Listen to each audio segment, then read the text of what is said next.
All right. So I'm just gonna do a quick summary of what I just said for the people that are going to be watching later, right? Not everybody is able to be here live because of time zones. It is not that easy for me to please everyone when it comes to a certain time for this event, but every month it will be a different time. And as we are going to be working with different speakers as well, the time is going to be depending on the speaker, right? I can't ask the speaker to get at 5 a.m. out of bed to just come on this event, right? So we need to adjust ourselves to it. But it will always be recorded, so you can always watch it later. And also the events will be announced in advance. So if you have any questions, if you're like, oh man, that is an event that I really want to get some questions answered, but I can't attend, send me those questions, put them on the group, email them to me. There are many ways to contact me, so you can just do so. So a quick recap on how Vision Loss Travel got born. I've been having the Facebook page for about a year now, and that actually got born because I worked as a guide dog trainer for about 8 years, but I decided to go full-time traveling, which I am doing right now, and I couldn't train any more dogs and any more people for their mobility and their orientation. And that left a little hole in my heart. And I saw that there was a need for people to talk about travel, to get together about travel. And definitely when you're traveling with a visual impairment, it is very specific, it is challenging. And that's why I want us to get together, unite, and help each other, inspire each other, come up with stories, but also open up about the difficulties that it brings. So we have a couple of people now on the group. It could be that some more people are going to join us. If they do, that's good. If they don't, they can watch it later. So what I want to say as well is in this group, for me, I'm never going to force anyone to speak. So once I will say, okay, does anybody want to say something? Do you have to add something to it? Is there a story you want to tell? Do you want to introduce yourself? You guys can do so if you want. If you just want to sit there and listen and not participate, that's all fine for me. So don't really worry about it. Can you just let me know, like Eden, Adriana, Patrick, and Philip, if you guys are also listening, because I have a little icebreaker coming up, and I don't want Steve to be all on his own to do this little game. So if you can just unmute or message in the chat so that I know that you guys are listening, that I know that you guys are there, and then I can start everything up.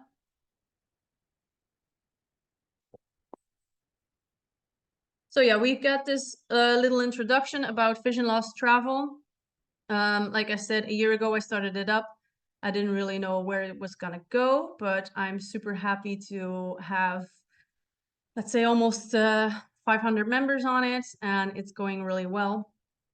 I'll also be setting up coaching sessions and group sessions for the people that have a need on that.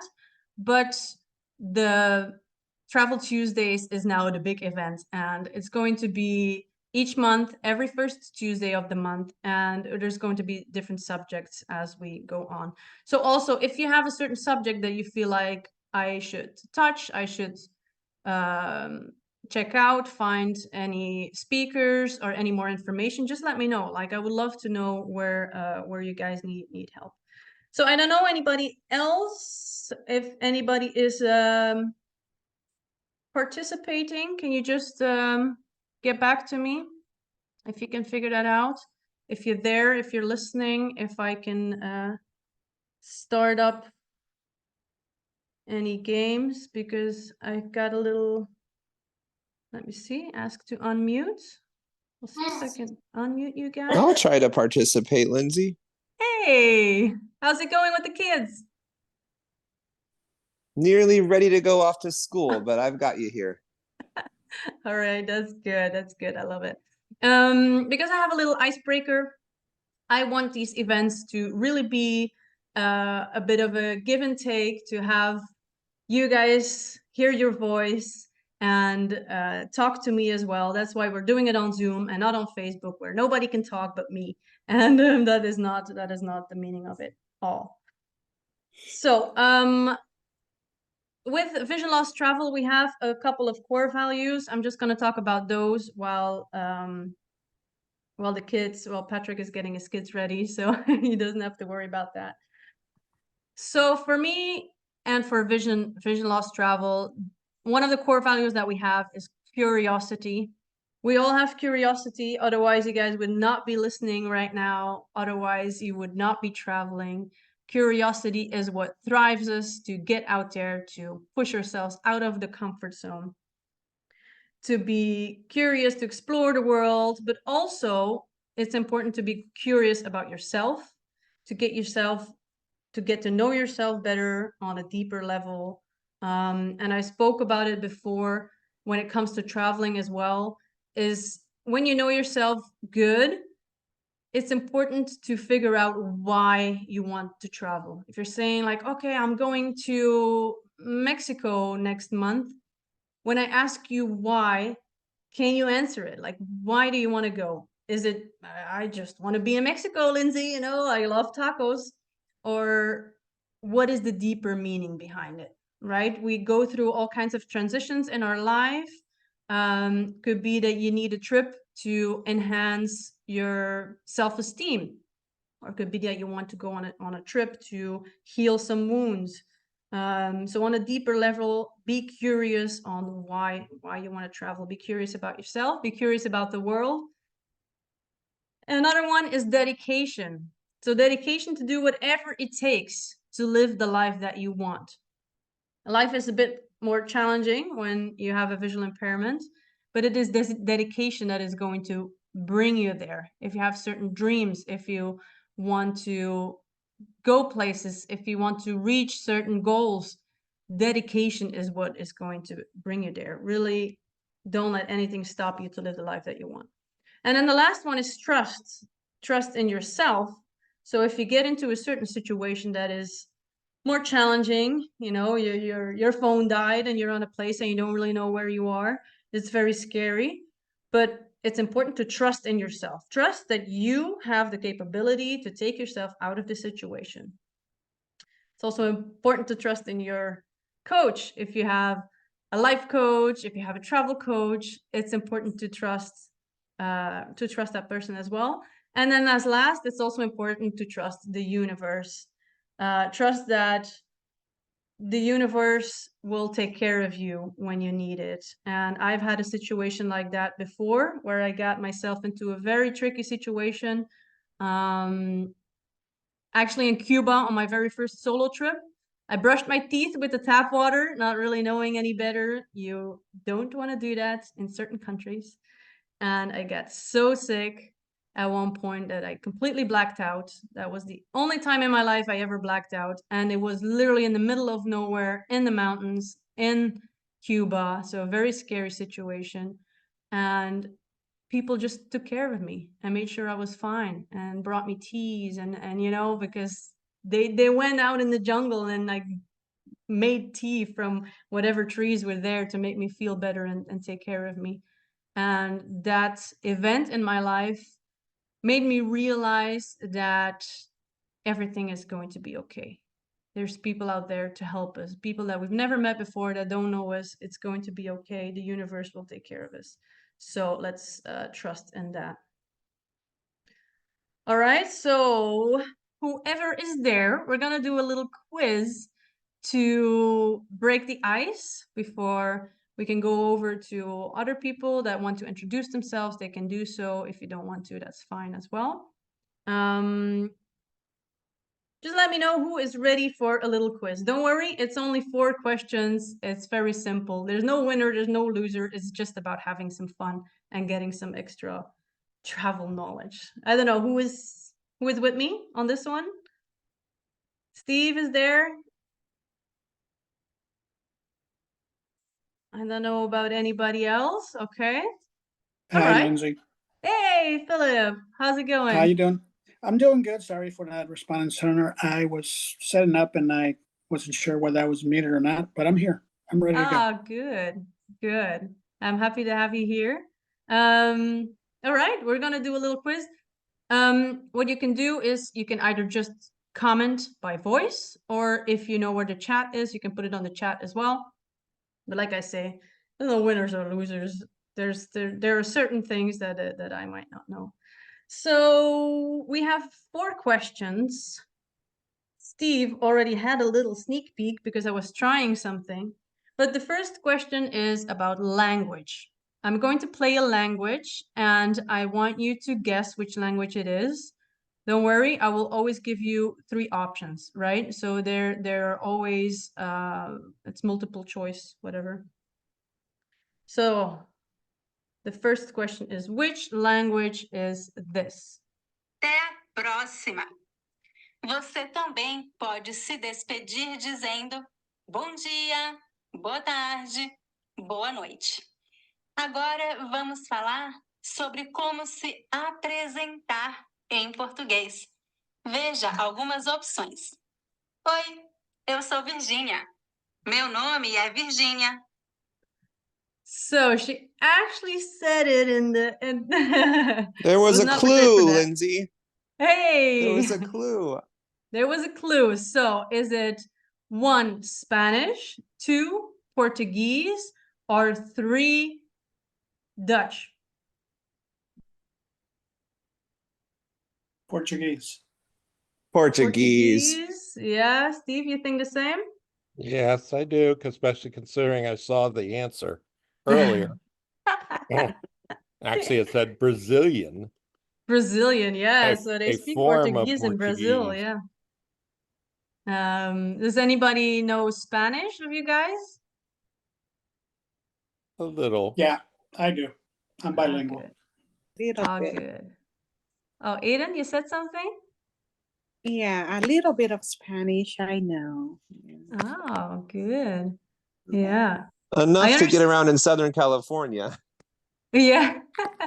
Yeah, you're pretty close to Spain there, or Spain, to Mexico there. Far away from Spain, Yeah. that's for sure. All right, the next question, let's see if it's just as easy. Food. I absolutely love food. But out of which country comes this dish? The dish is called goulash. Is that 1 out of Germany, 2 out of Hungary, or 3 out of Austria? Hungary. Hungary? Anybody else? Hungary. Yeah. Anybody have another idea than Hungary? It's making me hungry. All right, yes, Hungary. Have you guys tried any goulash yet in your lives? Yes, I have. You like it? Not really. I've never tried it. So my grandmother, I'm Belgian. I don't know if you guys know that, but I'm Belgian. And my grandmother, she was German. So let's say I'm a quarter German. And in Germany, they make soup out of that. So Gulaschsuppe. Gulaschsuppe is a very big deal in Germany. So I would get that in winter times. All right, next question. Culture. In which country is this museum? La Louvre. Is this in Italy, France, or Belgium? France, Paris. Yeah. Yeah, Yep. I agree. Anybody been to La Louvre? I have. Yeah? First time in 1971. Oh my goodness. Wow. The lines were maybe not that big back then. They had been on strike, the workers, so we had to rush through it before we went to the airport. So Oh yeah? it was I right stood in front after- of the Louvre, but I haven't been inside. The line was just monstrous, and I was like, I don't want to spend my whole day standing in line. But good job, guys. Wow, you're doing really well. Next time I'll make the quiz a bit harder. Last one is money. From which country is this currency? the Cordoba. Is the Cordoba from Nicaragua, from Costa Rica, or from Panama? These guys are all close to each other. That's a tough one. Yeah, It is. Panama. Yeah, that's what I'm guessing.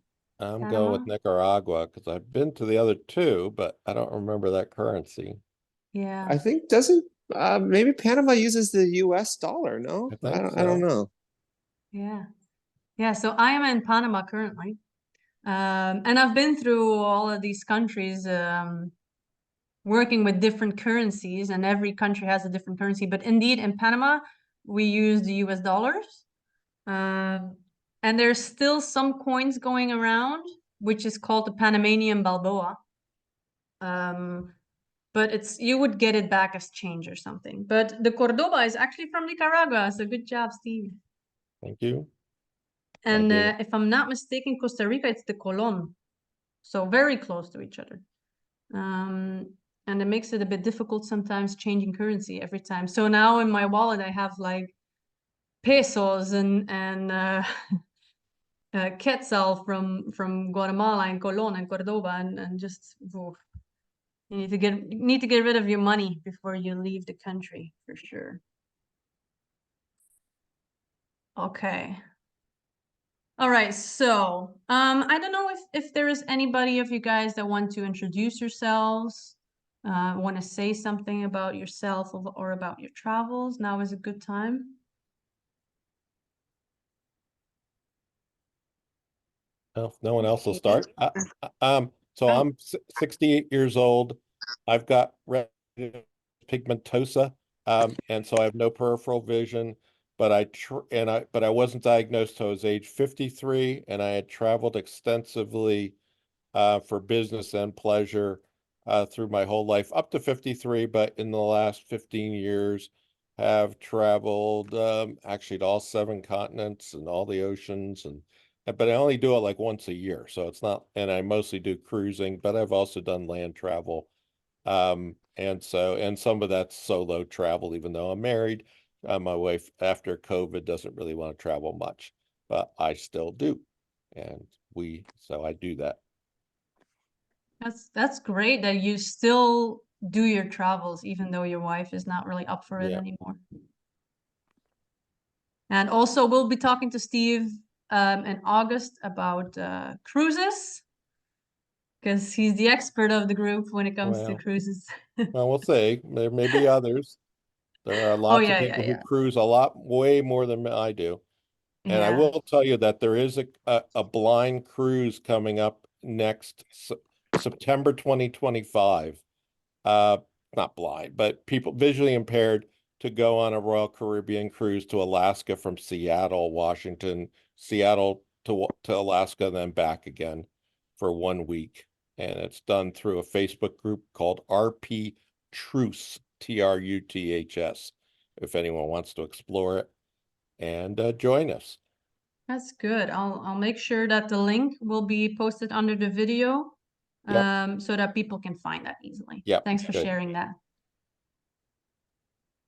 I don't know anybody else. Oh, you go ahead. Steve, thank you for that information regarding the page. I got RP2. I'm 60 and I've been pretty much blind for the last 15 years.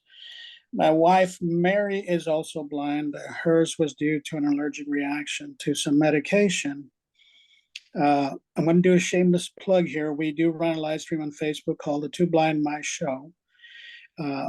We enjoy doing that quite a bit. We live in Texas, and Steve mentioned about going on an Alaskan cruise in 2025, September. We're going on one this September to Alaska as well on Royal Caribbean. And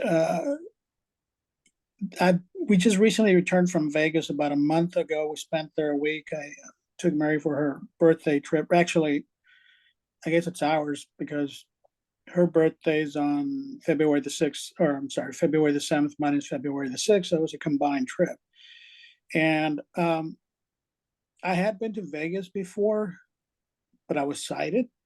And on this trip that we just took, It's the first time I have ever, I had ever gone to Las Vegas with vision loss, and it was a totally different experience. You get used to the lights, the glitz and the glamour of Las Vegas when you can see, and it adds to the visit. I couldn't do that anymore. Mary had never been to Las Vegas, so she didn't know what to expect. But despite all that, we had a fantastic time. It doesn't really matter whether you got vision loss or not when you travel. You can make the best out of it. And that's what we plan on doing when we go to Alaska this September.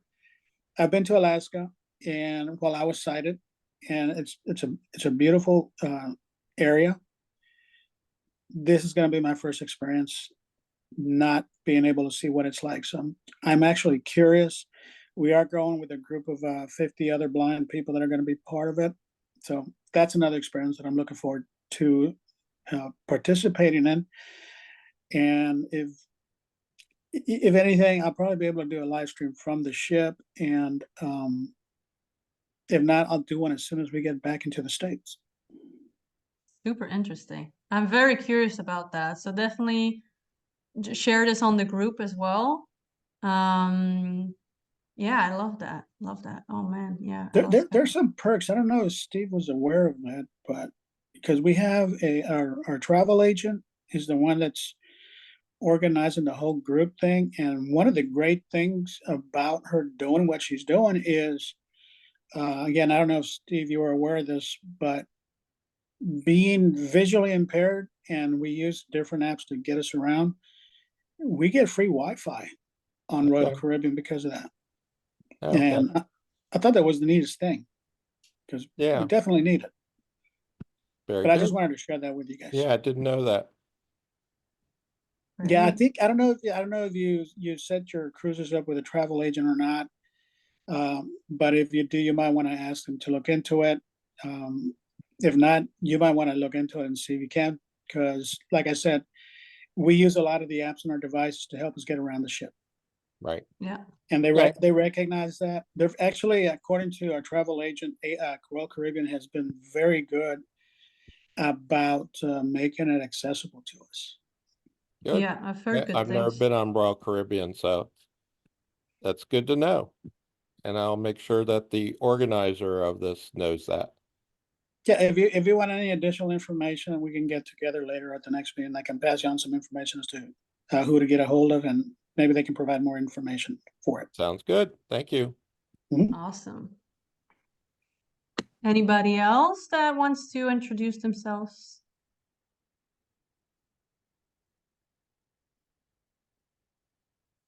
All right. It was interesting, Philip, when you were saying you're going back to Alaska and now not having your vision, how that's going to be.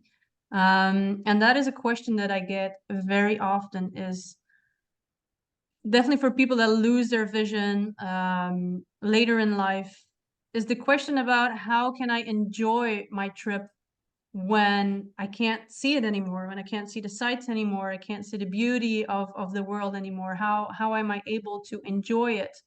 And that I am also thinking about like your other senses.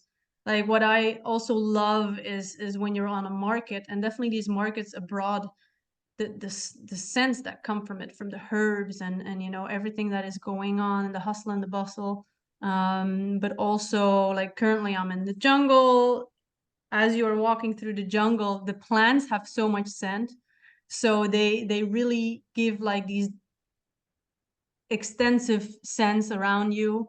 But also food, we just talked about goulash. Some people love it, some people don't. Going to abroad, there's different flavors that they use and everything. Different songs in the street, different vibes. If you love nature, the ocean, I love the ocean, for instance, as well. But my question to you guys is, and that could be personal for everyone separately, is how do you still enjoy your travel when you can't really see the sights anymore? Is it maybe also good for you that somebody is describing what it looks like, right? If it's describing like, okay, there's mountaintops in the back and they're snowy, and in front, we have these pine trees. But what is it for you guys to how do you enjoy your travels when you don't have your sight? One of the things that has become recently of much benefit is the use of AI. I use Be My Eyes and the feature within it called Be My AI. I used it while I was in Las Vegas to get an idea as to what I was looking at, because all you do is take a picture and AI describes exactly and in very good detail as to what the picture, the picture you took was. That's the one that I use primarily, other than the navigation aids. But AI has become a central role in describing, our surroundings. One of the recent ones that has come out, I don't think it's been released yet, is Honda is releasing. It's called Scenic Audio, Scenic and audio? Scenic Audio, Ah, scenic audio. Okay. Sorry. and yeah, I'm waiting to see what happens, and I'm going to post it on my page, and probably I'm trying to get the developers to come on our show. And what it is how many times have you guys ridden in a car and you're not sighted, but everybody else in the car is, and they can see what's going around you? Well, apparently Honda has developed an app where you just put your phone up, and as you're driving along the road, it's describing everything that's going by you through AI. And again, it's in great detail. I've seen the demo. If you want to take a look at it for yourself, I know they got it on YouTube. Just search Honda Scenic Audio, and it's got several videos on there. I think you're gonna like it because it's gonna be great. I mean, if you take a train, you take a bus, you just point your phone out the window and it starts talking to you as to what's going by. And again, that's what really played a major role in our lives, because AI it just describes great. Let me give you an example. When Be My Eyes came out, I've been living here. My wife and I married 4 years ago. I've been living here 4 years where I live now, and I have no idea what my house looks like from the outside. So one day I went outside to go get the mail, and I said, wait a minute, I wonder. So I took a picture of my house. It not only told me what my house looked like, but it was so specific. It told me that I needed to water my lawn. Oh, And really? I was like, yeah, it is. It is very specific. I love it. It's made it very easy to not only read documents, but to see the surroundings, Yeah. find items on the floor that you may have dropped, which is one of the most difficult things that we have to deal with. But to me, I think the introduction of AI into videos or real time viewing is a great benefit, and I can't wait to see what it says when I go to Alaska. Yeah. Yeah, interesting. And that is the Be My Eye app that you're just talking about, right? Yeah, Be My Eyes, and Yeah. if you don't have it, I really recommend that you download Be My Eyes. I don't make anything out of it. I just like to promote it because I think it's a great app. But if you do download it, there's a tab section on there, and you'll see one that says Be My AI. You want to read your mail? It'll read it to you. If you got a bill and you want to know how much the bill is, you can ask to tell you what the amount of the bill is, and it'll be specific about that. I also use CNAI, and when you do a document read on CNAI, it reads the whole document. With Be My AI, you can ask specific questions about the document and it'll answer you. And it's the same thing with when you're traveling and you got the scenery around you, it'll tell you, there's a mountain ahead of you to your right. You can turn around and ask, is there any snow on the mountain? And AI will tell you whether there is or isn't. Wow, very, very impressive. So what can you see these days, Philip? My whole life is gray. That's the way I put it. All I see is gray now. Okay. Yeah, I can distinguish light and dark, but I can't see where the source is. Okay, got it. Are there any other ways where you guys can still enjoy your travels? I mean, I still have central vision, so if I can see it, if I can find what everybody's looking at, then I can enjoy it. But a lot of times I don't even try it. Some points when something is flying through the air or things like that it takes a lot of work to find Mhm. if you happen to unless you happen to find it. When I went to Alaska, I was still sighted, but I already had the feeling the symptoms of RP. My peripheral was gone. Like you, at that point, all I had was central vision. Right. And I guess you could say that one of the most fantastic things that I saw was while we were in port, I think it was in Sitka, Alaska. The tide went out and a whale was trapped in a lagoon. Okay. And it was beautiful to watch. It wasn't in distress or anything like that from what we could tell. It just knew where it was and it's waiting for the tide to come back in. But we were close enough to actually see a whale, up close. Right. And it was just fantastic to see it. I'm gonna miss that if it happens again when I go on this trip, but I still got that memory. Right. And people could maybe well, you got your technology to help describe it Yeah.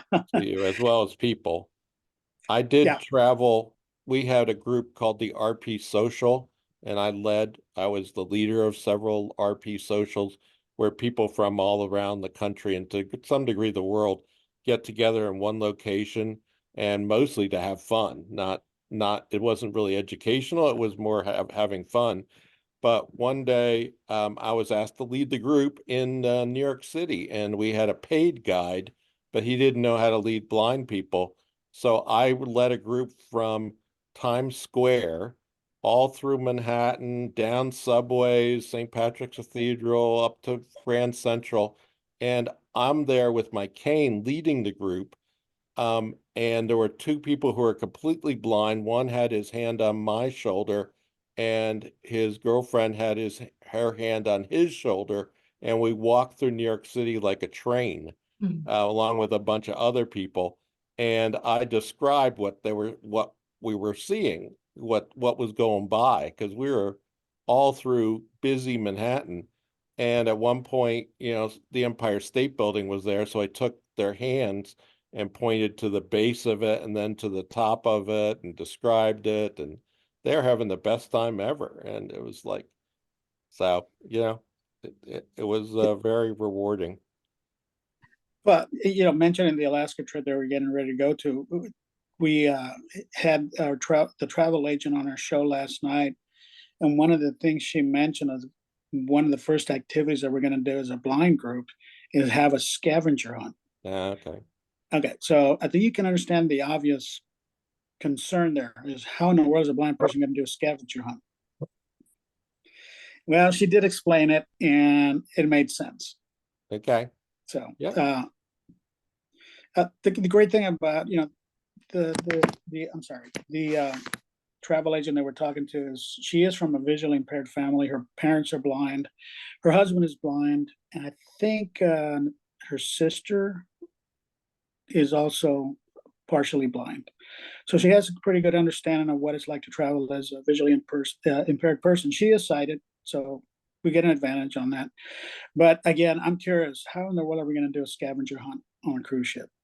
Yep. It's possible. Hey, there's blind ice hockey, there's blind baseball, so why not?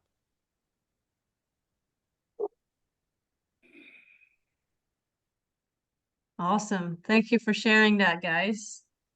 I love it. A while ago, I posted on the group a couple of questions, a couple of pretty big questions. That was mainly about like what is holding you back to do the things you want to do, to travel, to get out there. And the main things that came out were fear, so actually being scared to step out of your comfort zone, and also money. So those are two of the main things that came out there. And also those are two things that I am going to work on in one of the next events. So we're going to talk about how to budget for traveling, how to travel on a small budget. Not only big cruises or, Europe trips or all these expensive things. That's not the only way of traveling. There are many other ways of traveling on a budget, or how to save up to get to the point where you want to be. And then, of course, fear, anxiety is definitely a big part of it. It's a big part of our lives. And we are in anxiety. This, while writing this script, I actually came to a story of mine that I also have, is when I moved everything from Belgium to Canada. So that was 3 years ago, mid-pandemic. I decided I wanted to pack up and leave. I landed a job with Canadian Guide Dogs, and I was super stoked. But yeah, I didn't know anyone in Canada. I needed to move everything that I have, not knowing anybody there. And a friend of mine, we're sitting on the patio in Belgium before I leave, and she's like, Lindsay, I could never do what you're doing right now because I would be too scared to do so.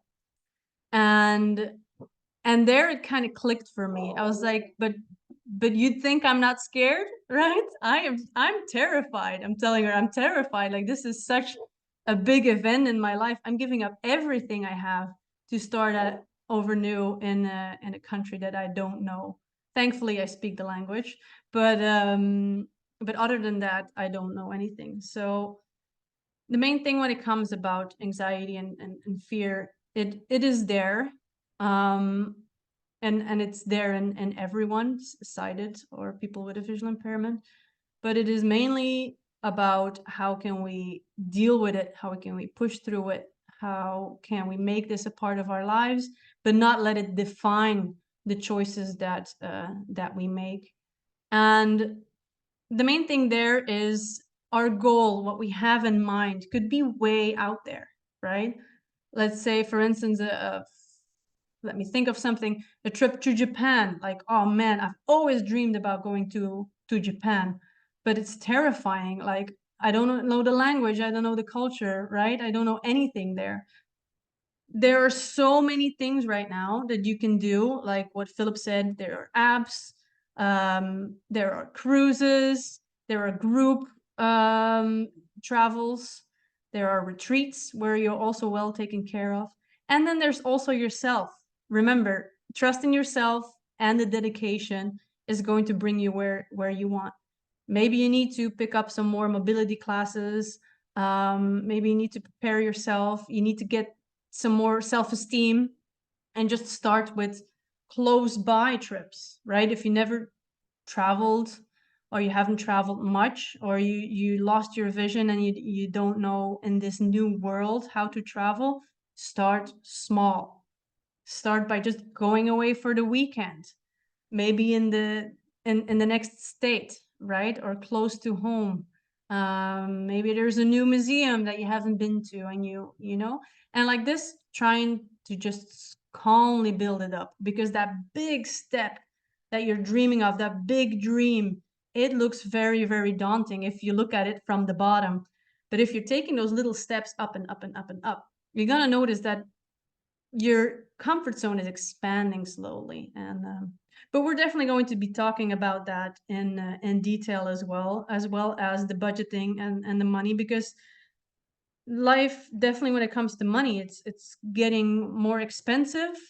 Definitely when I think then about the US, about Canada, and about Europe, COVID, inflation is getting a big impact on us.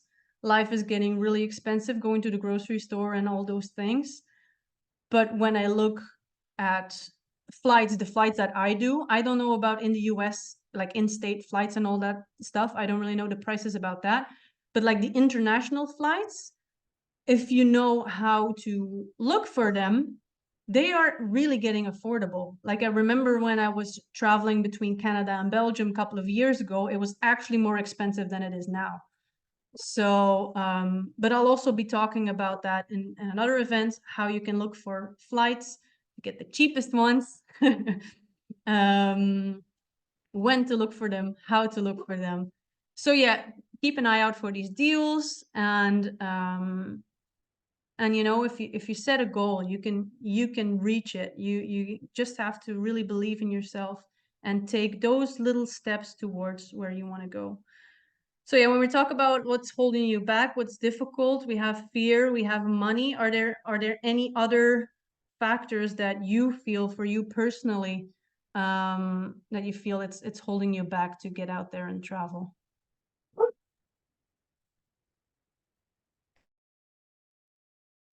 Well, I'll the fear from my relatives, my wife, of me traveling by myself, um, was a concern that, are you going to be able to, are you going to come back, so to speak, where I've got more faith. But having done it recently, she's a lot more confident, given what I've done in the last 2 years. So that has, proven itself. And I also communicate daily to tell her I'm okay. And I don't take crazy risks or anything, but um, it's going halfway around the world. It is, you know, uh, fearful on her part, who stays home. Yes, definitely. The people around us mainly just want to protect us, right?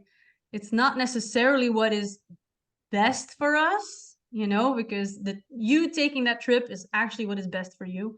They're mainly projecting a bit their own fear onto you. And that actually moves us over to limiting beliefs. So limiting beliefs is definitely a part of our environment as well, also of ourselves, right? We can tell ourselves things that aren't true. And then when I think about limiting beliefs, like, let's throw them on the table. If you hear limiting beliefs, what are the things that you think about that people tell you? Like Steve, in your example right now, your wife might be like, yeah, but are you able to do this by yourself? I don't know. Like, are you going to be safe? So that is actually a belief that is potentially limiting you. And if you hear that in your environment, you start, if you're not, you know, resilient to it, you can start believing that yourself as well. As Right. like, okay, I can't do it because. Are there any limiting beliefs in your life that you think about? I've had them before. I'm past them now. What I see visually impaired a lot of times is like a sine wave. You have good periods, good days, bad days. Um, and particularly with COVID and um, decreasing vision, I got to a point where I thought, I'm near the end of this phase of vision, and it turns out I really wasn't. But I was able to work my way through it. See, Philip's unmuted. Yeah, and we've experienced the same thing, but I think we've reached a point where our friends and family no longer question our safety or our ability to get around. Last year, we went to the National Federation of the Blind Convention in Houston, and we went to the American Council of the Blind Texas chapter convention in San Antonio. We did it all on, my wife and I did it on our own. We had no sighted guide or anything to help us get around. And at that point, our family and friends, especially the ones that I have on Facebook, they couldn't quite grasp as to how we were able to do so. Now, I do a lot of posting on my Facebook page, and of course, our show and a couple of other pages that I'm a part of. I've posted quite a bit as to what we do, how we do it, and what's the outcome. Our friends and family no longer question us. They've learned to accept that we're capable of doing it, and their concerns are really not the way that it was maybe 2 years ago. And a lot of it, it has made a difference because, as I stated previously, we use a lot of technology to help us get around. And since a sighted person really can experience the same thing we are experiencing when it comes to using the technology, it's hard to explain. But now they understand that we're going to use it. Nothing's going to hold us back. They're not concerned about us as much as they were. And we love proving them wrong, not to, for lack of a better way of putting it, because we enjoy, the travels that we do. We don't let them hold us back. And, those beliefs that you put it, they're pretty much being cast aside by everybody we know, because they know we can do what we want, we set our mind to doing. Yeah, it's great. I love that. I love that. And I think, if I may say so, it might be also a little bit different for you, Steve and Philip, because you guys are a little bit later in life and you've been through certain stages in your life where you had to push through certain things and you learned how to trust yourself and how to trust your environment, which might be a bit more difficult for people that are in the beginning of this journey. Right. But when we're going to talk about how do we deal with these limiting beliefs, like I say, it is in our environment. People very quickly can say certain things that puts doubt in our minds, like, oh yeah, but are you sure? Like, that this and this can happen, right? Like, definitely, I've traveled in Mexico for 6 months almost driving. And how many people that told me that I was gonna get killed, it's incredible. So people will plant these doubts in your mind for sure. So how do we deal with them? Because we would start believing it ourselves as well. It's like, okay, is this a good idea to go to Mexico? Am I safe? Or do I have enough money for this trip? Do I have enough skills to take care of myself on this trip? So one of the first things that you can actually do with your limited beliefs is actually just put the word yet after each sentence. So if you have like a belief like, oh, I can't travel to Europe, I don't have enough money. Well, I don't have enough money yet. Or, oh, I can't go to New York. My mobility is not strong enough for that. Okay, my mobility is not strong enough yet. Right? So just paste that yet behind it and also use that as an answer to your people around you. If people are like, yeah, but you just have your cane, you don't know how to work with your cane. I don't know how to work with my cane yet, right? So we are constantly learning, we are constantly evolving. So just throw that yet behind it. And another thing, when it comes to limiting beliefs, it is not that easy, obviously, but you want to surround yourself with positive people. And I think we can all imagine certain people in our lives, when we are around them, we bring them an idea, certain people will lift up that idea and are like, oh yeah, that's incredible. And oh, I know you can do it. But other people, when you bring an idea, they can bring that down, or they can be really negative around you. They can bring you down. You can feel it by the end of the meeting that you just drained. They drained your energy. So you want to maybe spend more time with the people that like put the fire into it and like love it all, but are still realistic, obviously, than the people that are around you that constantly bring you down, that don't believe in you. So that's definitely also one of the things that I feel in my life. Once I've noticed that certain people are good for me, other people are not good for me, that I start spending more time with these positive people that have a positive view on life. Because it really, really helps you also on how you are and how you view the world. When I think about social media is a big thing right now. Definitely like Instagram, and it all looks incredible and amazing. But you also want to make sure that you're following the right people on social media that can definitely help you also, like positive people. There are definitely blind people, visually impaired people out there, that do the travels, that go out there, that give you information, that are positive. Those are more the people that you want to follow, that you want to look at.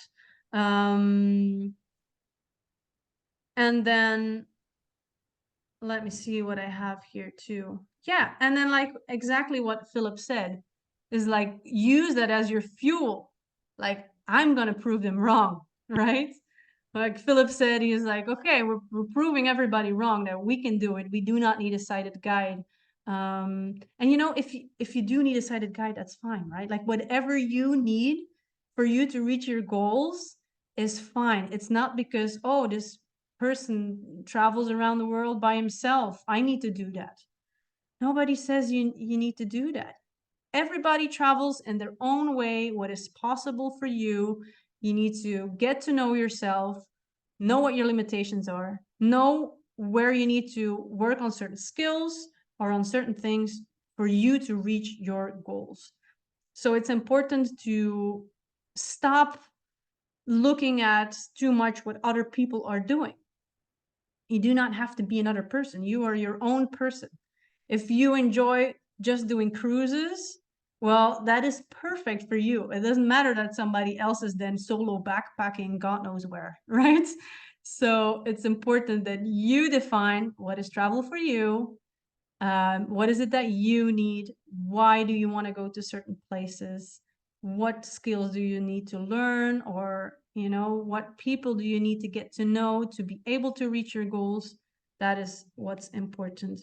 And you know what? These limited beliefs, one ear in, the other ear out, it's important. And it's also important to try, and that's a difficult one for everybody out there, is try not to take things too personal, right? When people say certain things to us, it mostly has to do with how they are feeling in that moment.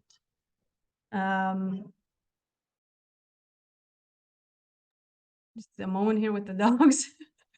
So how they are feeling in that moment, right? Definitely also asking for help. Asking for help is difficult. Definitely also when you're in a different country or you're in a different state. You can ask for help and people could say no. People could be like, yeah, no, no, no, and they could wimp you off and they don't have time and but it's very important in that moment to not take that personal, because you don't know what that person's day is right now, right? Who knows? This person might be dealing with a whole lot of things and can't take something extra on. So everybody has their own story. So really try also with these limited beliefs. People tell you, oh, you won't be able, you can't do that. You won't be able to do that.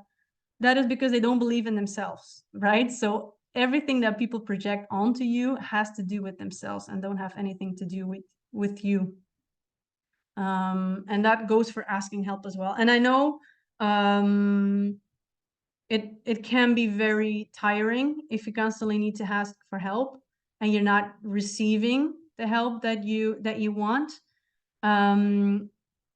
But still put it out there, because we have apps and we have everything, and that is so great that that exists and that we have that now. But it's also important that we keep connecting with other people.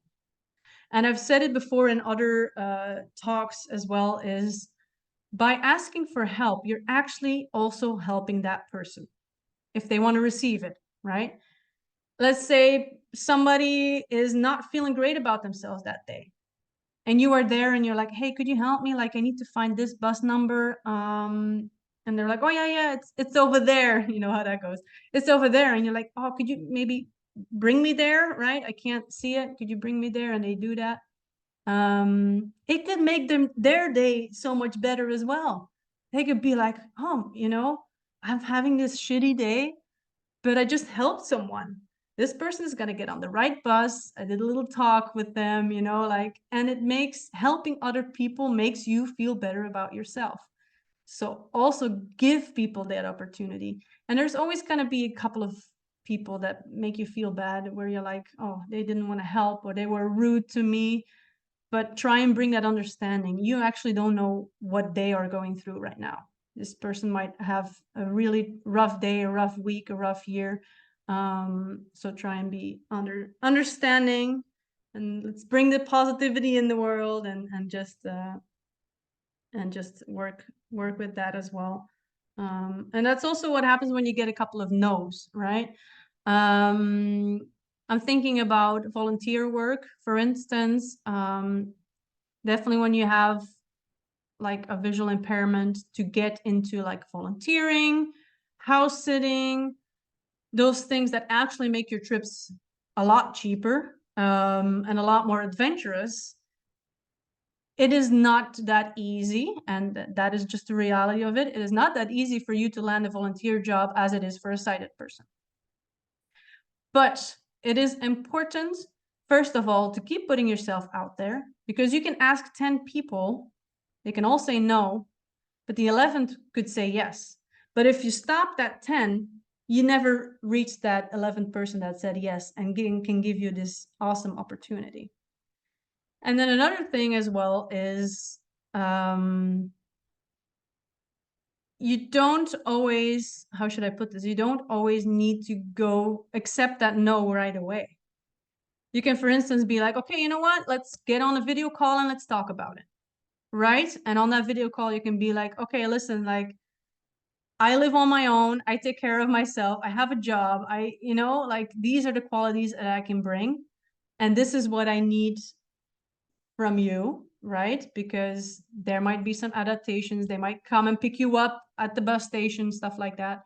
But often in these situations, what happens is that people just don't know what it entails to have somebody volunteer or take care of things that do not have vision. People are a little bit hesitant about it because they just don't know. They think they can't, I don't know, deal with it or adapt to it, and the more information you give them is like, this is what I can bring to the situation. This is who I am, and this is actually what I need from you. Then it's all clear and people are a lot quicker to say yes. I don't know if anybody has been in that situation before. I think one of the most important things that anybody with a visual impairment should take advantage of is the technology and resources that are available out there. As an example, when I met my wife 5 years ago, she had no idea what resources were available. So all she did was stay home day in and day out.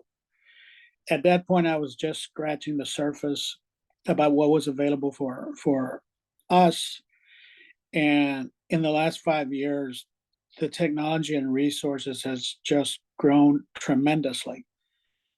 And I don't know in this meeting as to what level of visual impairment anybody has, but one of the most important things to do is work on getting, if you haven't already, get the training you need for learning how to use a navigation cane. And I like using my wife as an example quite often because the lady I met 5 years ago is not the same lady I live with today because she's come such a long way.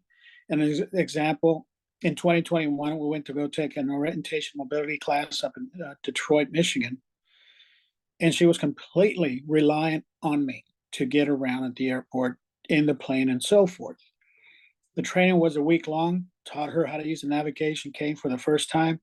And on the return trip, she was the one that was guiding me.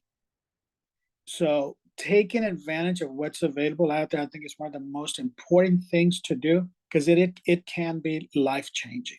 And that positivity that you mentioned just a bit ago, it does, increase because your independence is very important. I mean, how many of us here who are visually impaired dislike the fact that you can no longer drive? And who's to say in 10 years or 20 years, we may not still be able to drive, but we can sit in a driverless car that we own and get to where we need to go. It's just an example of what happens when you go out there and take advantage of the resources that are available for you. The great thing about it is you mentioned the cost of traveling is a lot of this technology is free. We've had different developers on our show to talk about their products. And I think 99% of them, what they provide was at no cost. So if you don't take advantage of what's available out there, you're the one that's holding yourself back. And I would really recommend it. I have a saying, I'm not sure when you were on our show, Lindsay, if I mentioned this, but I say this quite often. It kind of irks my wife when I say that because she doesn't totally disagree, but she doesn't agree with me either. But I enjoy being blind. And I know it's kind of strange for somebody out here to actually hear me say that. And I know some other vision impaired persons have heard me say that and they don't agree. I do. And the reason I do that is because I've taken advantage of what's available out there and it's made my life much more fun. And it's opened so many doors to meeting so many different people. Like Steve, you mentioned RP Truths. Believe me, as soon as I get done here, I'm going to go look for that page and I'm going to sign on because I'd like to take advantage of what's available out there. And that's what we need to do as a whole, whole, what I call the VIP community, is start working together to make our own lives more accessible for one another so that the independence can grow. And I hope everybody does take advantage of what's available out there because it is life-changing. Thank you so much for sharing that. I love it. I actually would really love to talk to you a bit more about apps on another day, Philip. So I'll definitely be contacting you about that as well. Of course.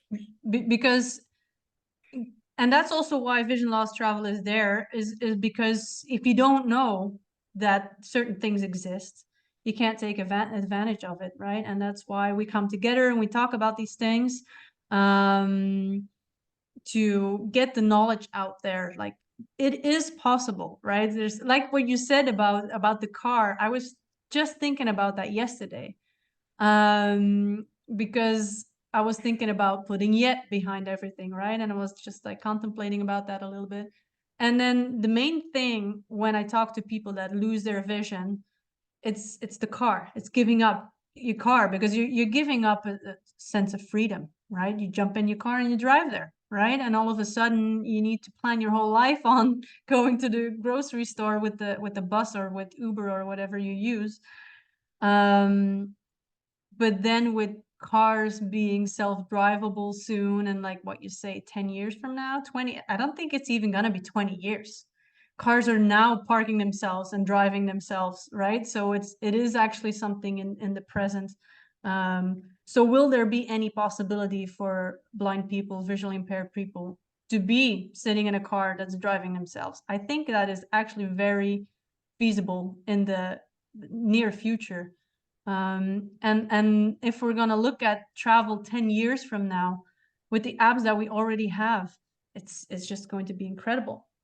There's going to be even more things that you can do. There's, I saw yesterday, but that was with people that are deaf, and they, maybe you guys seen it too. You have like glasses, you can put like sunglasses on, and if somebody is talking, there is subtitles coming live under what they are saying, right? So it constantly keeps evolving.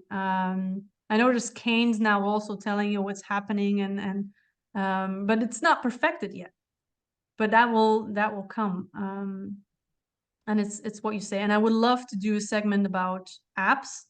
So I'm gonna contact you about that, Philip, to do a travel Tuesday about apps so that people can take advantage of what is out there and how to use it. Yeah, feel free to do so. Going back to the driverless card thing, before losing my vision, I was a police officer for 17 years. So 90% of my career was spent behind the wheel. So you can imagine how much of a life-changing experience it was for me once I couldn't drive anymore. Yeah. Yep, I can relate.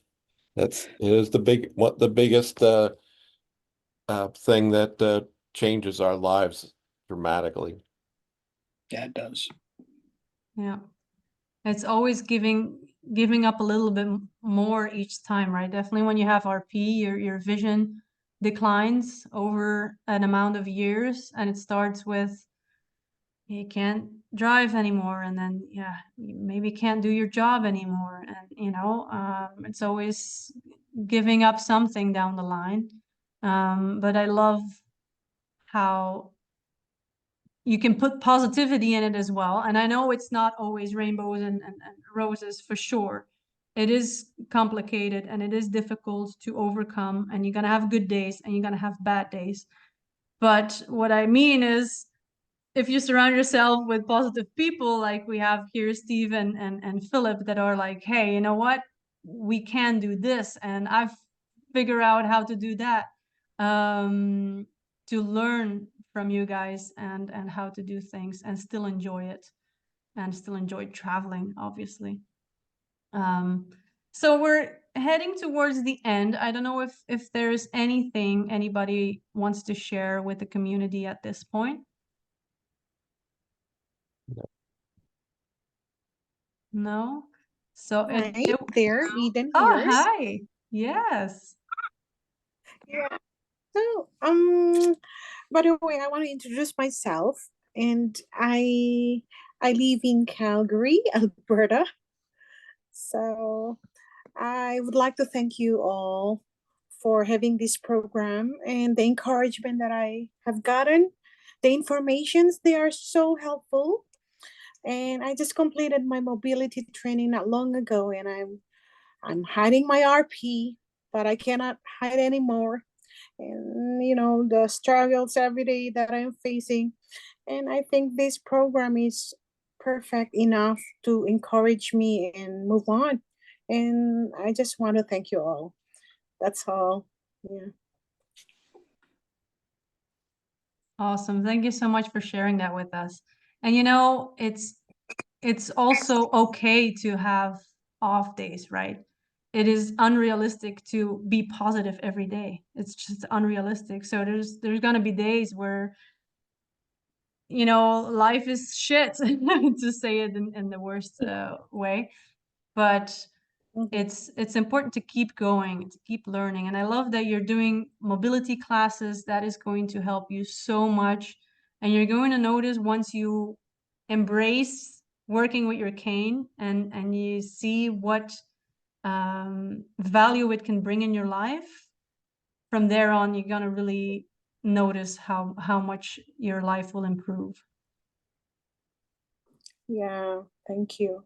So I'm on the stage where I'm still working, but I'm still able to do my job, but in a very limited function. So I'm encountering a lot of challenges every day, not only in the people around me, in administration as well. And so I was forced to go off from work. So like, and now the human right has helped me to go back. So now the fear is there, as you mentioned, like the anxiety. How will I face my, like if I'm going to return to work, how will I survive with this progression of my RP? But as far as I know, my vision that was left, I have a ton of vision anyway, it's still functioning. My macula is still healthy. So it's just, you know, the life of a tunnel vision. Like it's, people are in danger when you move in a crowded place. So that is the thing that I'm going to figure out. How will I survive if I go back to work? So yeah, I'm learning still. So that's why I'm trying myself to involve in all the program that I could get from this. This is one of those. Yeah. It's a process. You know, I got RP also. And one of the things that I would recommend is what I call getting ahead of the game. Learn what you can while you still got some vision. That way, if you do experience complete vision loss like I did, you already know what to expect out of what you learn. For example, I learned Braille. I finished training back in 2018. When I started, I still had some vision. By the time I finished my complete vision, you know, I had complete vision loss. So that's the one thing I'd recommend anybody, especially those who have progressive vision losses. Take advantage of the game and get ahead of it and get your training out of the way. Because if you do experience complete vision loss, you've already set yourself up to, you know, adjust to it. and it is an adjustment process, especially if you have RP or, you know, really other forms of progressive vision loss. That's the one thing I would recommend from anybody who is experiencing, you know, progressive vision loss is get ahead of the game. All right. Thank you. Yeah. Thank you so much.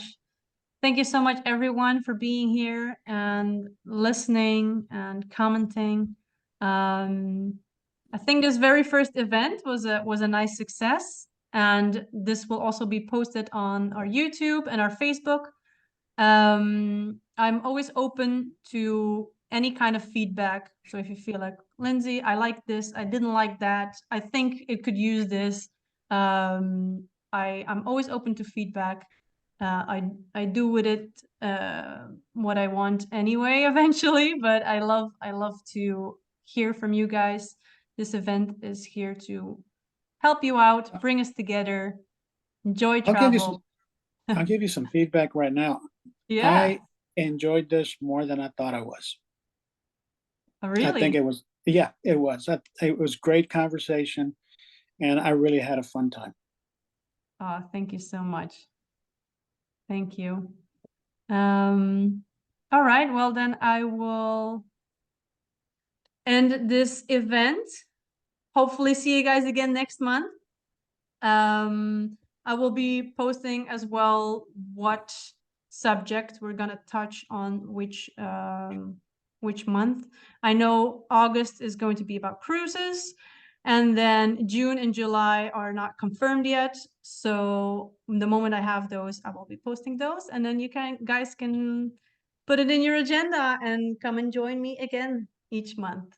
All right? I'm looking forward to it. Me too. Bye, guys. Thank you so much. Yeah. Bye-bye. Bye.